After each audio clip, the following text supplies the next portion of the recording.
All right. Good evening. We have got Graham Heavenrich. Am I pronouncing that right? Heavenrich. Heavenrich from Cowbelly tonight. And Graham, I don't even know where to begin or how to introduce you based on what I know about what you do. But we got introduced through Twitter, I believe, going on a year ago now, and um, at a high level, what I understand about your business is you know how to make memes. How would you describe what you do? The same way. All right, Yeah. good, Yeah. good. Yeah. Know how to make memes. So Cowbelly is a company that you've been building for how long? How did it start, and how did you get into this world?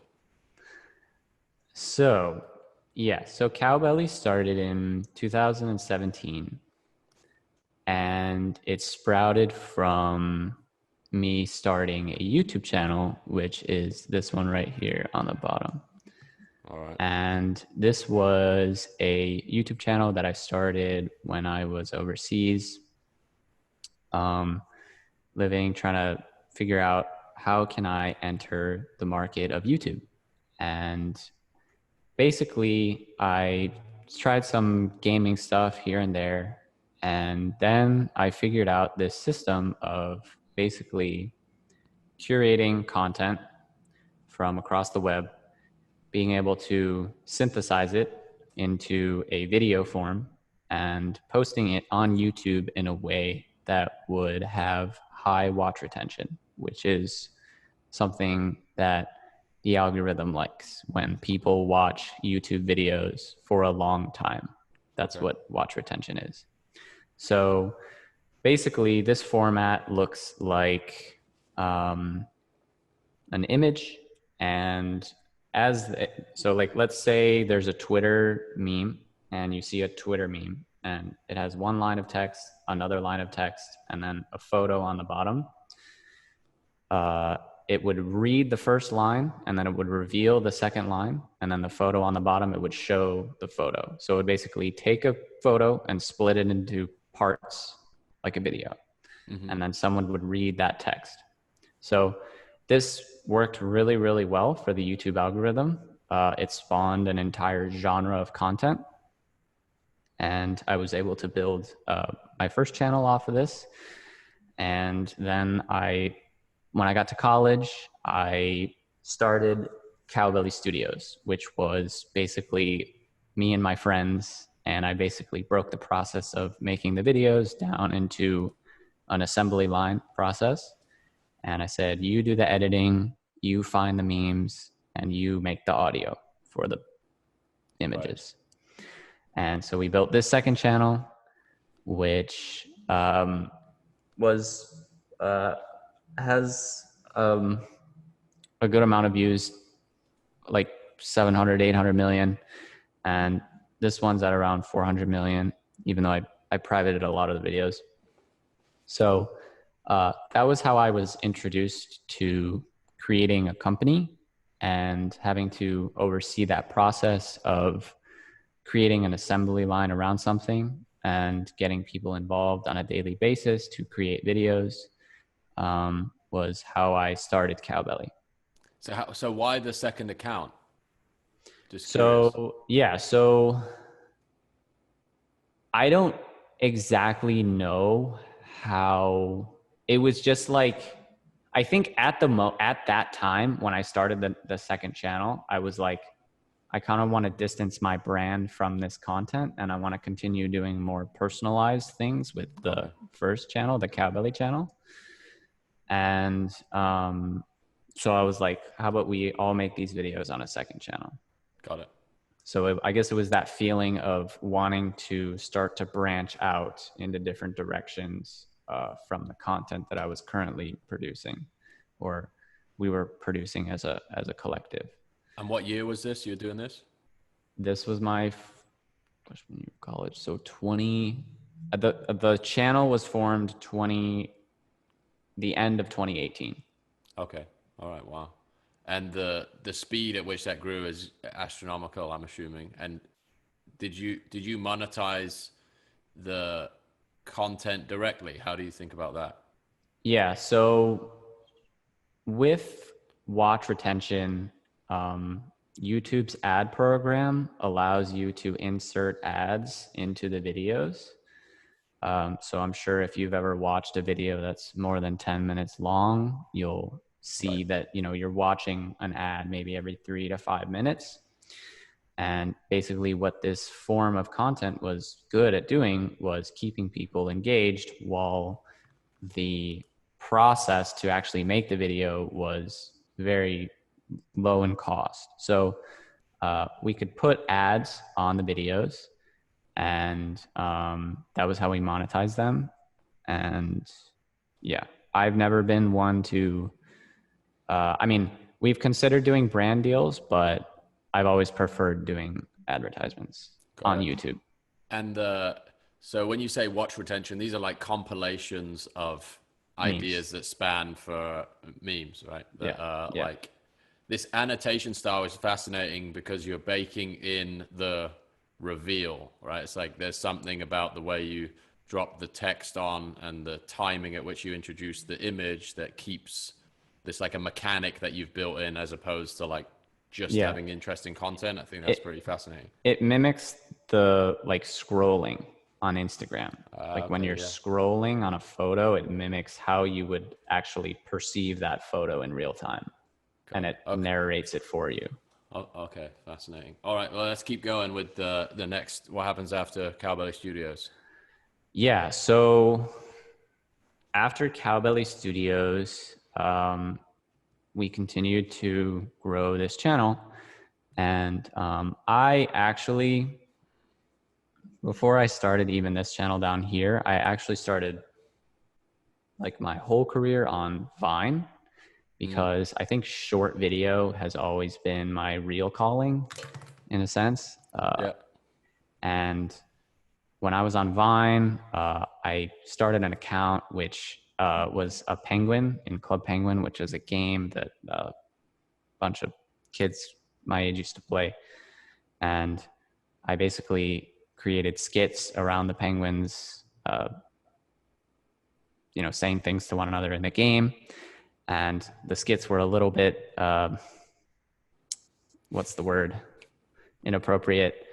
And the account grew extremely quickly, but because it was saying kind of inappropriate things, Vine actually banned me from growing more on their popular page, which Got it. was the main source of how we grew. Because basically on Vine, there was a very centralized algorithm where posts would get pushed, and the more people that would see them, if they liked them, it kept pushing them higher. It was very like centralized as opposed to Mm, TikTok, which is very wide. So um, that was heartbreaking, but I was able to transfer a little bit of that audience onto YouTube, and that was how I got the original YouTube page started. But got it. so my infatuation with short video really came to, or there was an opportunity for it on TikTok. And about 2 years ago, I have a friend who's big in the YouTube meme space. He was kind of like, I would say, the biggest counterpart to my picture. He's video memes and I'm picture memes, and Hmm. his channel name is Free Memes Kids. Um, he would get like, I mean, why don't Yeah, I let's do it. share my screen? Okay. Okay, new share. All right, cool. Okay, can you see my screen now? Yep. Okay, so um, so this was Free Memes Kids, and this is how. So you can see that like his videos 8, 10 million, 13 million, 16 million, 8 million, 11 million. And this is the same idea of like a long form. You want to get it to 10 Compilation. minutes. Yeah, yeah. Exactly. So yeah, he would basically he had this ability to pick memes that were uh, the highest impact possible. And actually, he taught me this method, which kind of spawned a lot of how our business functions. And this is probably maybe a method that some of you guys can use for some of your businesses. On Twitter, if you are trying to test any kind of content, and maybe some of you guys already know this, maybe Jack, I don't know if you know about this, but what he would do to find these insanely engaging clips was he had a Twitter account that had maybe 2-3 million followers. You don't need to have that many followers. It's all based on ratios, where he would post a meme.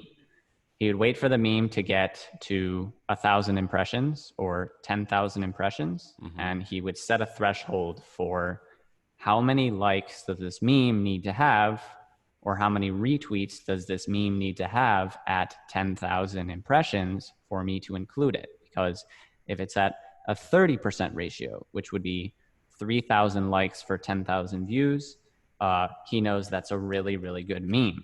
3,000 out of the 10,000 people that have seen this meme think it's funny. Yeah, so smart. Using that method, he would basically score Reddit, 9gag, Instagram all day, scraping and just testing memes, hundreds and hundreds, thousands of memes. And this compilation is a result of those rare memes that actually went over that threshold that he required to put them in. So as a result, this is an incredibly engaging piece of content. Right. You might be too young for this, but now that's what I call memes. I think the CD stuff. Yeah, Exactly. So we've actually taken that. I DM'd him and we did a little bit of business together, and I really, know he's a super smart dude. So I was like, you should come on to Cowbelly. Well, that was later, but basically he had this YouTube channel, and TikTok said to him, hey, right now we're onboarding creators to our platform. And they basically asked him, they were, giving the creators their username that they wanted. And they would also give a push on the first couple of videos that the creator posted, so the creator can, reach their audience. And he asked me, he was like, what should I just ask them for free memes, kids? And I was like, hold up, you should ask for @memes. And he was like, they probably wouldn't give that to me. And I was like, just, it's worth asking at least. Yeah. So they actually gave him the username. And so fast forward a couple of months, he grows the page. And I already know that with the volatility of TikTok's algorithm, just pushing posts is viral, and his understanding of what viral content is combined is going to be a rocket ship. So I say to him, I will pay you $5,000 a month. And if you brand this page under Cowbelly, I don't even care. Like, I don't need any ownership in it. All I want is the brand awareness that will come with the rocket ship of this content going off. Yep. And so we did that for a little while. And by him even letting me do that, I realized that there might be potential for him to actually join Cowbelly as a partner or a board member. And we like to get official with the names. Nice. And so I saw an opportunity to actually bring him kind of under my wing, because he wasn't making any money from his YouTube compilations because everything was copyrighted. So I saw an opportunity to basically give him revenue, and then I approached him. So we did that for like 4 months, and then I approached him and I basically said to him, I will pay you, we'll continue doing this thing if you give me 50% of the page, and basically we'll work together to grow this brand. So this page was massive for us. It was growing. At one point, we were growing at like 100,000 followers a day. We did 1 billion views in a month. And we got a lot of basically brand awareness going. And we were only at this point, he was like the goat of meme sharing, and he knew how to repost content. But we were running into this problem where we understood that if we didn't start producing content under our own brand, we wouldn't have any longevity. We wouldn't have any real ownership in what we were doing. So I like to compare it to Netflix, how they started by curating and they moved and invested into creation. Yep. So I like to compare it to that. We basically, and so here's where I stepped in. Here's where I proved my value to him. And right now we have a Discord server with about 700 creators. It's called Cowbelly Studio Central. Oh, it says Cowhop Studio Central. It's supposed to be Cowbelly Studio Central. And basically what we did is we recruited every single video, not every single, but a lot of meme creators on Instagram who were kind of estranged in this transition where TikTok is tearing Instagram's market share apart, and they're not really sure how to transition. They're not really sure how to grow their pages because Instagram is dying. And so basically I went to them and I said, would you guys like to join Cowbelly and,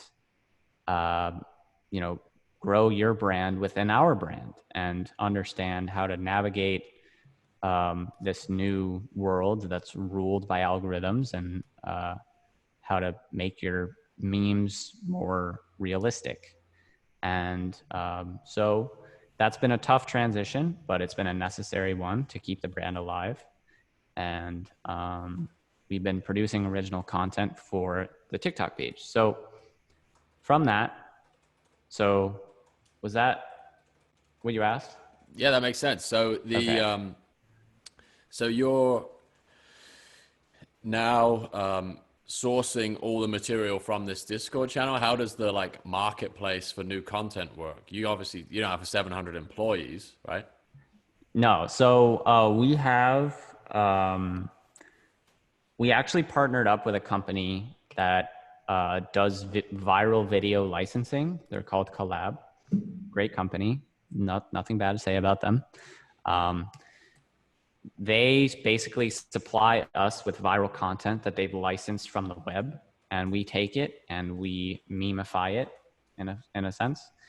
So we have a Discord channel or a chat channel where every morning Free Memes Kids dumps a set of videos that are copyright free, because a big problem that individual meme creators have had with these video licensing companies for a long time is that they use their videos on accident, and then the video licensing company says, you're not going to fight us in court, over this, maybe it's fair use, maybe it's not. We're just going to bulldoze you and take the video down. So once we got this Snapchat page, Collab approached us and they were like, how did you do this? And we leveraged the TikTok page for the Snapchat. I can get into that later. Yeah. But we were able to kind of heal that feud that's been going on for years. So now the creators can legally use the videos that are posted in the Discord, and we provide that for them. So this company Collab is like licensing this content in bulk, and you have access to it? Yeah, their library. They have, I don't know if you've ever heard of like Viral Hog or Jukin Media. It's similar to those companies. I have no idea what they do. Yeah. Yeah. So what they do is they find viral content on the web, and they pay the people who submit it to them, and then they go around, like on YouTube, they claim the monetization on it. I'm not a huge fan of it, but it is what it is. So I mean, I'm a big proponent of no copyright at all, like no intellectual property, I get it. I mean, it's to me, like, it's just insanely difficult to police, like at the volume and the scale that it's happening. To me, it's like, how do you even begin to? Yeah. But I think like that being a symptom of the internet should tell you that where we're headed is probably a lot freer of a place. Yeah. Agreed. And, positive sum situation like music. I was reading something today about Twitch, they're in some battle about the music playing in the background of people's streams. It's like it's a really bizarre world. And having come from like corporate advertising, obviously taken the most conservative approach to it possible, Mm-hmm. it's like it's actually hamstrung like what we do on the internet because like, oh, I really don't want to infringe on X, or Mm-hmm. it's a really interesting territory. And had no idea that there was any like entity like Collab that would make that possible. And then YouTube just kind of like so the videos you upload on YouTube are, you have an agreement Yeah, with them.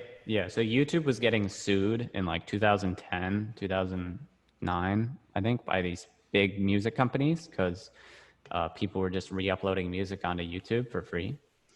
And the music companies basically said, you need to figure out a way like how to identify all this stuff.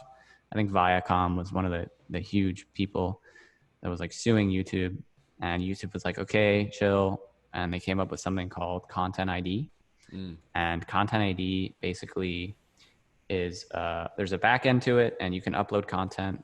And then anytime content is uploaded to YouTube, it gets pushed through Content ID, and YouTube is able to identify if that's copyrighted content, and then they give the options to the copyright owners to do what they would like with that content. got it.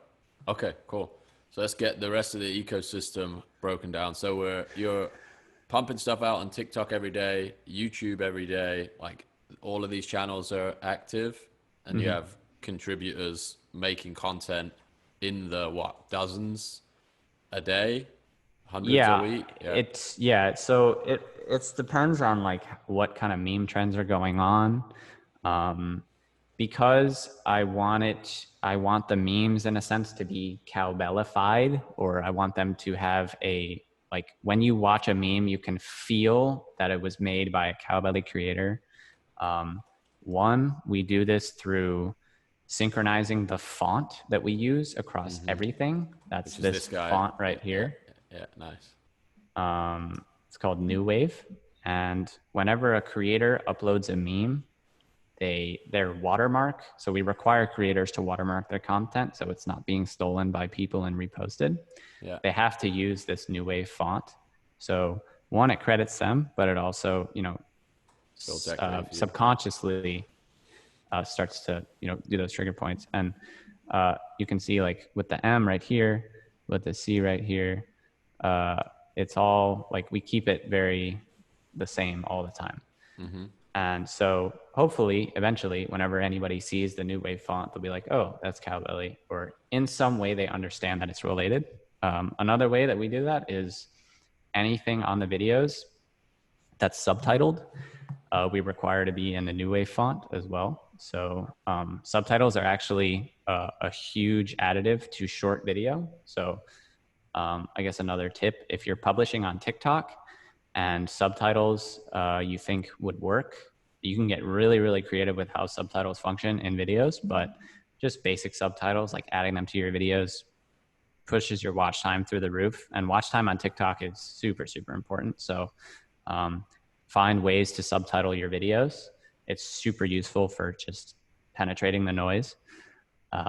We used to do it a lot more than we do now because a lot of the memes that we try to make now, we try to appeal to the most wide audience possible. And actually, the most wide audience possible aren't all going to speak English. So Mm. we try to not include videos that sometimes don't have English or any language in them whatsoever. One of the things I remember when we first spoke, I was looking at a couple of the assets you produced, and you had like the one word subtitle that was replacing out in real time, and that was like incredibly Yeah. engaging. I remember a Nissan ad a few years ago where they swapped out words in real time, and it was the idea was to essentially convince you of how fast your brain works. And Mm-hmm. it is really powerful to see, like, even with a really fast talking track, you can keep up with all of the words that are popping up in real time. So that is, I think that's a good insight, especially for video on social, which oftentimes, I don't know if this is changing, but is consumed in silence or without like proper audio too. Mm-hmm. True. True. Very true. So the rest of this thing, like the right hand side of this diagram, I'm super fascinated about. So I am, I think, up to speed on the production and posting side on the YouTube and TikTok. But talk to us Mhm. about the rest of these arrows going out to the right. Yeah. So these, so this is our Snapchat, and this was huge for us to get. This is a publishing page on Snapchat. It's not like a regular Snapchat. It's like in the Snapchat discovery thing. If you go on Snapchat and you swipe to the right, you'll see like there's those like media companies that publish. Anyway, that was Oh, like big cool. for us, to be able to So you're get on there that. with CNN and Yeah, all the, exactly. yeah, nice. We were able to leverage the TikTok page actually for this.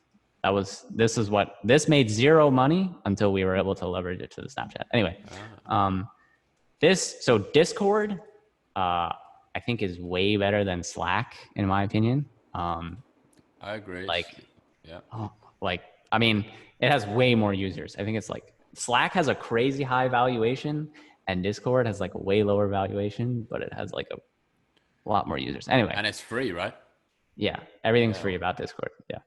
All right. Maybe we'll take a Um, poll. yeah, yeah. Just check it out. I All mean, right. I love it. So we do all of our work in Discord. Everything is remote in Discord. And Discord is like one of the most powerful business tools that you can use in like 2020 business building, because the network effects of Discord are so powerful. A user that's in a Discord server that's active on a certain topic can provide like 100x, maybe 500x the value of just a regular user who's like playing a game. So for instance, our game, we have a game called Cowhop. And this is a game, I guess I can play it real quick.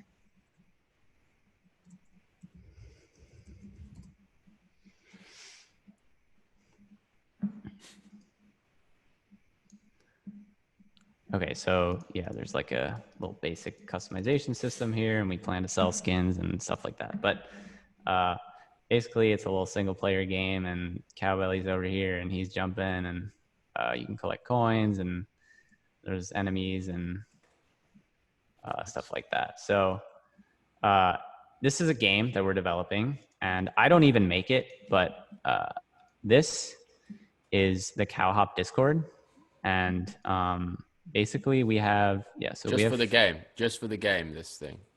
so we have Wow. 15,000 members in this Discord server, and what we've done is this is the game, and we've actually created a tab called monetization ideas, and people go in here and they literally suggest things that like, for example, if someone pays $50, they can create a Cowhop character or item or something. Mm-hmm. And like this thing is just filled with endless ideas of ways that we can monetize this game. And it's all done by the people who are playing the game every day. So It's just crowdsourced, like no affiliation with you professionally. They're just in there. Yeah. yeah, because they're fans and they like to play the game. And see, it's young kids. I don't know what they're doing. But yeah, so yeah. And then also we obviously want to curate a community here. So we have like places where people can chill and, share memes and do all this stuff. We have a bug reports thing, feature ideas. So our developer, the guy who actually works on the game, I found him on Fiverr, and Wow. I was like, hey, you develop games. Do you want to like create a huge game for this community? He's like, heck yeah, I'm down. And he's never actually had a community that he can, he's never had the marketing. So he loves it. Like, he doesn't even care that he says I don't even have to pay him because he just loves to make games with a community. And he has like a bunch of people who are like involved. Whoa, what was Fascinating. that? So yeah, it basically just develops itself, and it's developed by a crowd of people. So the reason And why, where's the traffic coming from to the game? From the meme pages? yeah. So what? There's like a big red line, whatever. So yeah, so this I use. So this channel actually got demonetized the other day, and so I basically said we got it remonetized, but I didn't think we were going to get it remonetized. But I was basically like, our channel got demonetized, like join our Discord. And so we got like a bunch of people to join. And so the YouTube channels help. We also have some of the meme pages hooked up to the Discord. And the reason why I have all these things filtering into the Discord as opposed to directly to the game is because we actually don't directly link the game anywhere. We link it through the Discord. So if you want to play the game, you first have to filter through the Discord. So it's like basically by promoting the game, it's auto building a community. And yeah, so the game has a bunch of Cowbelly music in it that's originally composed Cowbelly music. And this was just, beats that I found online that I thought were, chill. And I basically marketed them under Cowbelly, released them on Spotify and all this different stuff. And so the music or the game advertises the music, and then also we have a YouTube channel that also pushes traffic to the Spotify streaming. And basically, what I realized is that through pushing things around like this and having basically a community that's spread out over a lot of different things, in my opinion, the actual building of platforms on the internet is finished. And like the age of building things like Facebook and YouTube and Spotify and things like that is pretty much done. Sure. I mean, I think in the next 5 to 10 years, we'll definitely see some platforms that interrupt things that, use decentralization and AI. But for the most part, what I think, or the tangent that I'm on, at least the tangent that I'm operating on, is creating an ecosystem across every existing platform and then meshing everything together. So for instance, in Cowhop, we have, somebody's calling me. We have something in Cowhop called a Spotaba, which is an enemy that you can like kill in the game. And when you kill it, a bunch of like things fly out, and every time you collect them, it says, go stream our music on Spotify. So it's basically integrating ads for our Spotify page in the game. So I think that this like super subversive way of connecting everything together is how I want to attach the entire brand. Like for instance, the reason that we got this Audios by Cowbelly channel going was because we needed copyright-free music for the meme videos. So we actually produced it in-house and we put it underneath the meme videos on this channel. And then we realized that there was a whole market for it. And then we realized that we can connect this to here, and we can connect this to here, and then this can go to here. And then, I mean, if the Spotify got big enough, we could say like, go check out our YouTube channel or go check out but this is mostly like an endpoint. This mostly just goes to money. I know this is getting like really, really messy. No, it's great. So, I mean, Spotify, you have to drive an astronomical amount of traffic to Spotify to make a living off it, don't you? Yeah, well, that's where TikTok really helped. We tried this campaign on TikTok where we took Cowbelly. Here, hold up.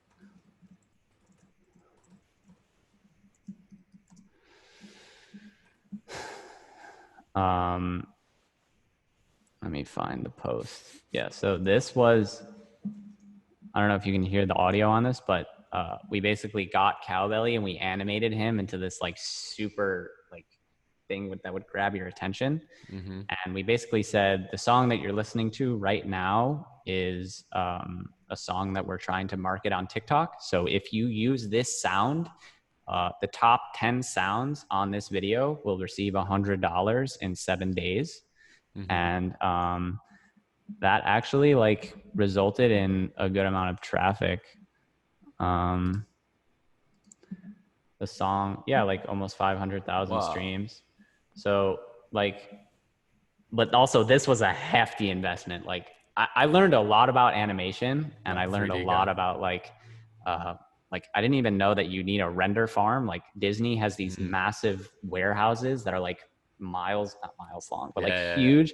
and they're just dedicated to like rendering movies and like animation. And this like quick like 40-second clip took like 3 days for a render farm to animate. So I learned a lot, but I paid a lot, but I also think I learned more about like animation and stuff through having to pay that money. That's cool. One of our guests a couple of weeks ago had an NFL mascot made, so maybe you could do that to save some money. You can give it a shot. Yeah, Definitely. that's cool. Definitely. Yeah. Yeah. Um, in terms of connecting the brand, yeah. There's some other stuff, but I think that's good summary. Yeah. Fascinating, man. So, Yeah. like, if other platforms do emerge, or are there other things that that you have your eye on, or you think with these three or these four places, like Spotify is still that endpoint? Are there like monetization angles on? Everywhere. Like for instance, Roblox. Like you can create a game on Roblox. The top developers on Roblox are making over $2 million a year, and they make games, and tons of kids play them, and Roblox gets a 30% cut of, but it's because they're providing this platform. But these developers are making huge amounts of money. So like we could invest like, I don't know, a good chunk of money into making like a Roblox game. Excuse my handwriting. Um, and this could be a whole other thing that we integrate into the brand. And I think that like there are so many examples, and as long as you understand how to build a community through content, as long as content is the forefront of your brand, everything else can filter off.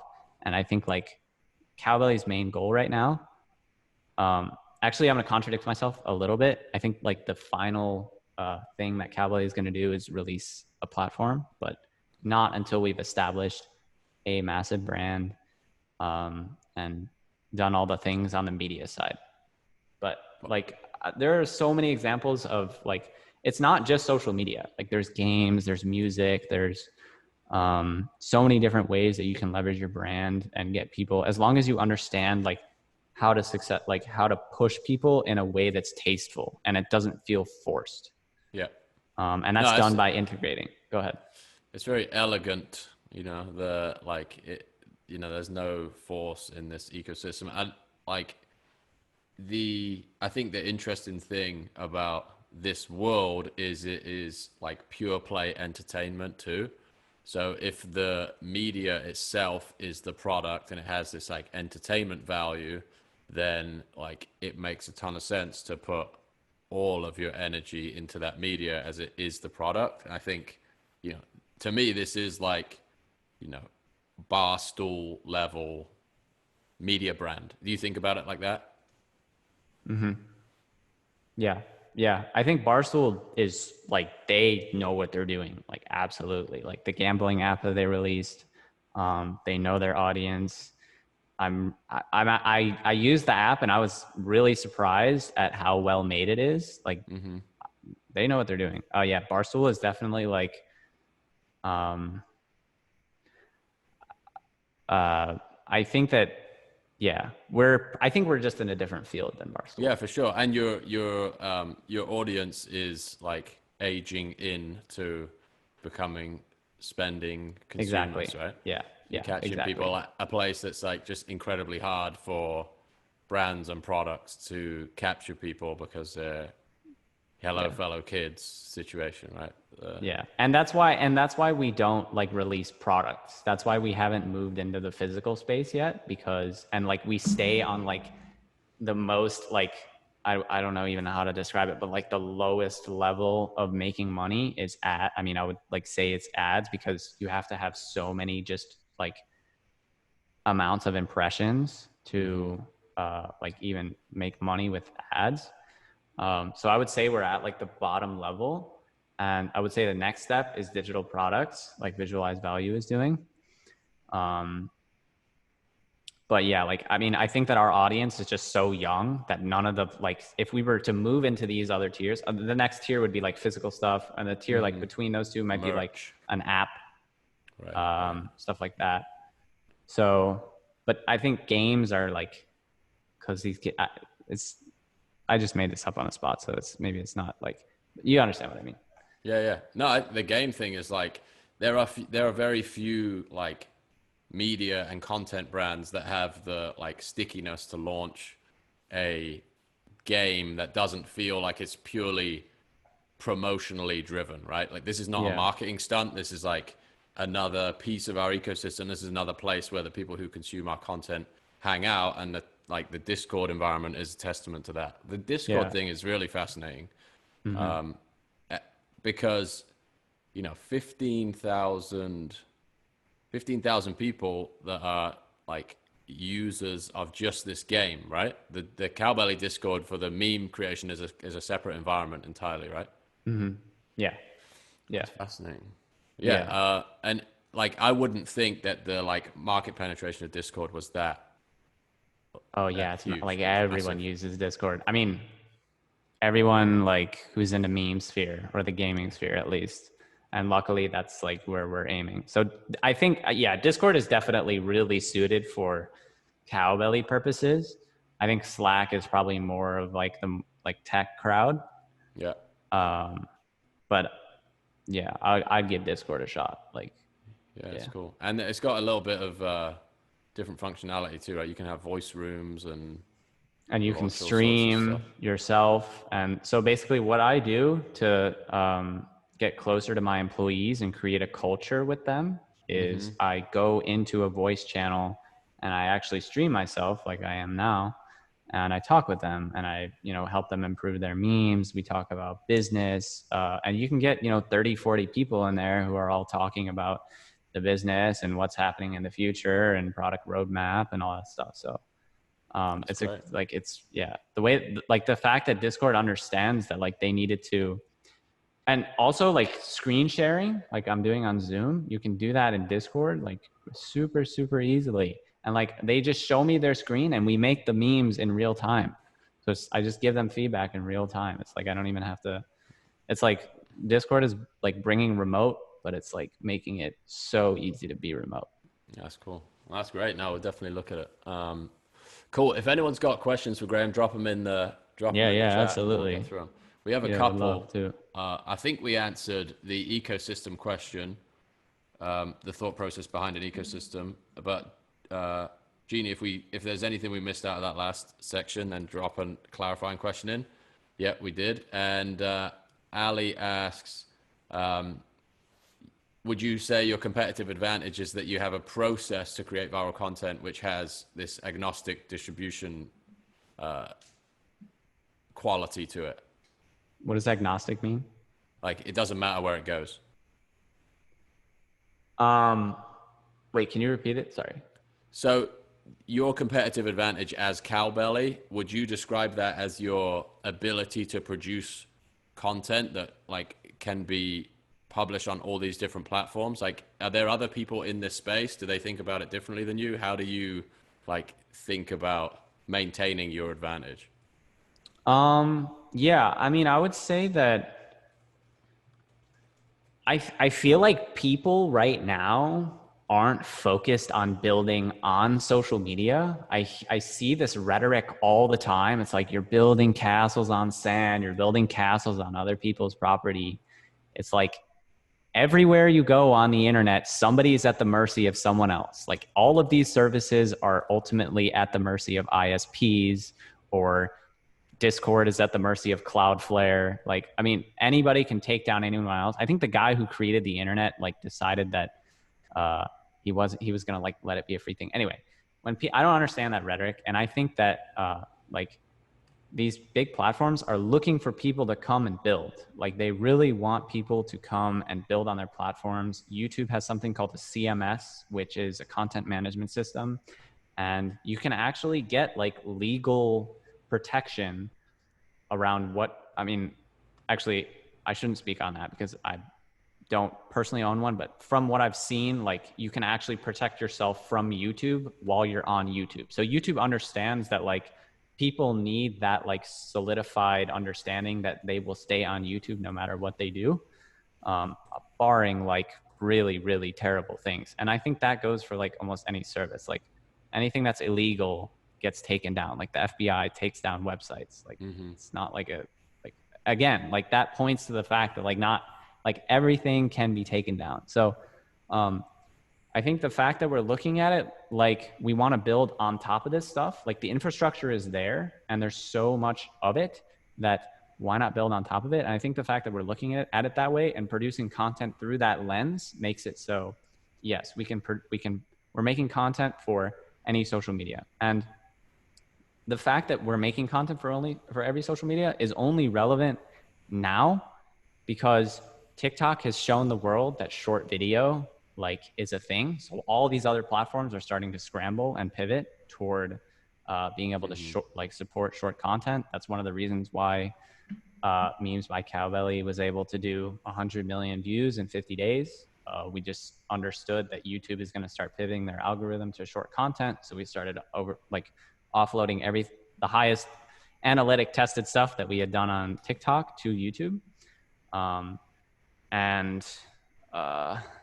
So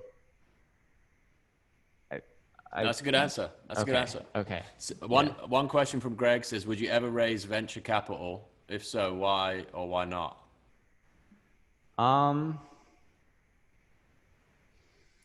Yeah, I mean, I've spoken with people about that and I'm still very conflicted about it. I actually think that the future we're heading toward is a venture capital free one. I think that the internet gives so much power to the average person who understands what they're doing with algorithms that you can create a business with absolutely no overhead almost overnight, like Jack's done with Visualize Value. Like you can take all this money that you're making from content with zero overhead and put it back into creating $1 billion business eventually. I think for what we're doing exactly on top, the thing that since I'm pretty early on in this journey, I don't know anything about scaling. I don't know what it actually takes to ascend from a company like Barstool to a company like Google. And having to go through that process is something that, I don't know how much money that you actually need. And like, Amazon's been losing money for like 20 years and that's been their plan the entire time. So there's a lot of gray area there for me. Yeah. Well, Greg says if you change your mind, he's going to invest, and he's moving to Miami as well. I just spoke to him last week, so you guys should get up and. Sure. Oh, he's man. there already. He's there already, so you guys should meet for sure. Yeah, absolutely. I think I follow you on Twitter. There you go. Well, another question from. I follow a lot of people in the tech sphere. How'd you have the idea to say Gucci Gang 1 million times? I don't know if we're going to get an answer to that. No. I'll go ahead. So this was right after the time when Mr. Beast said something. He said something 100,000. I think he said Logan Paul 100,000 times. And he basically brute forced his way to virality through doing this. And I was like, I can top Mr. Beast. Let me just sit myself in a hotel room for 2 weeks and put myself through this misery. You personally did that? Yeah. Oh, no, man. It took me like 17 hours a day for 2 weeks. I was just saying Gucci Gang, Gucci Gang, Gucci Gang, Gucci Gang. But it went viral. I got a bunch of articles got written about it, and I was able to leverage those articles into verification on Twitter and Instagram. And the Twitter verification has been super, super, super, super useful. So that's genius, man. So and the money went to charity, by the way. The money went to charity. So good for you, man. That's a story right there.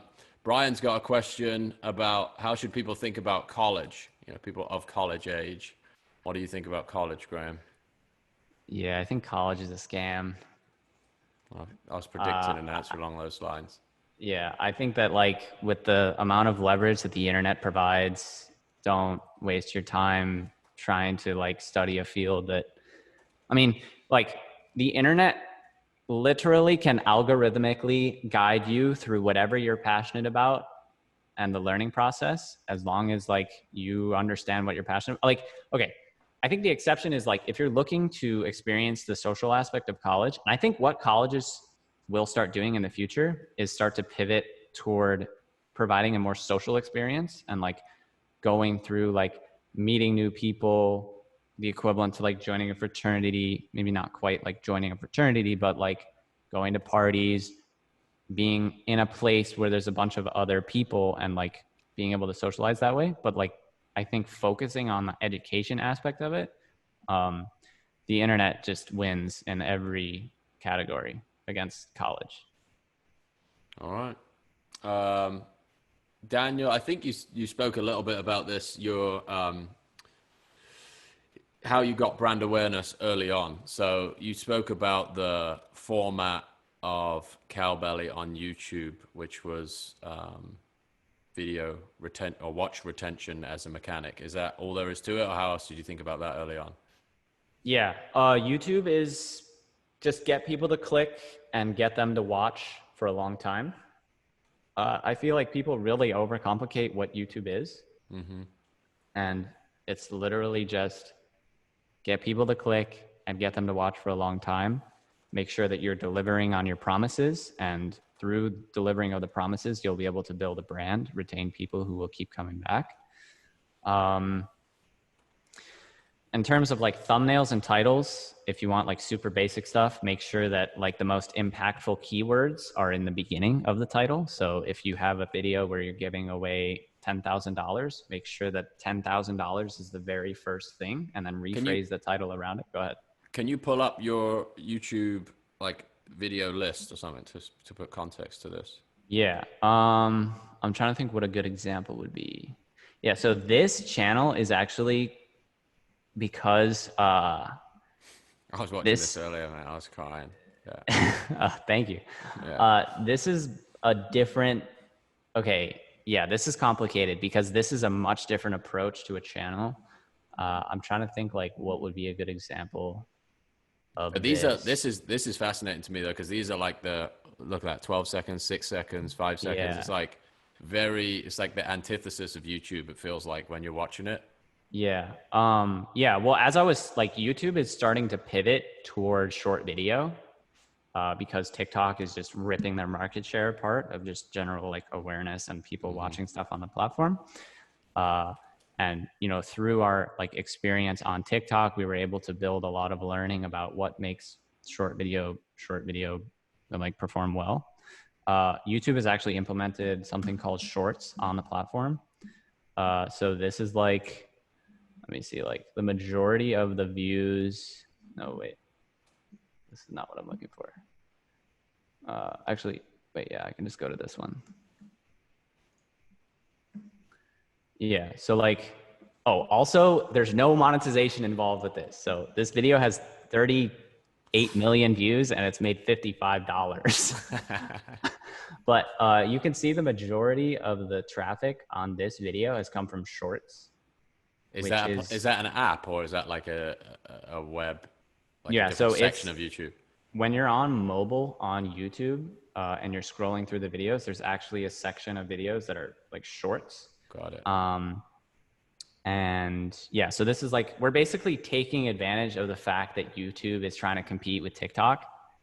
And we have no idea like where this is going to go and where it's going to branch out. Cause right now it's just like this tiny little, I guess, like baby of a program. Oh, this is when YouTube went out, by the way.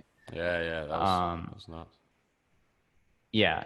So we're still really like, I feel like short video is still very in its infancy on the internet in general. Cause like TikTok has only been around for what, like a few years now. So I think business building around short video is going to be completely different than business building around long video. I would agree. Yeah.